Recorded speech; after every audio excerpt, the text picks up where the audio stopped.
ربما يود الذين كفروا لو كانوا مسلمين ذرهم يأكلوا ويتمتعوا ويلههم الأمل فسوف يعلمون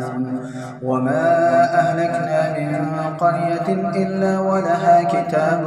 معلوم ما تسبق من أمة أجلها وما يستأخرون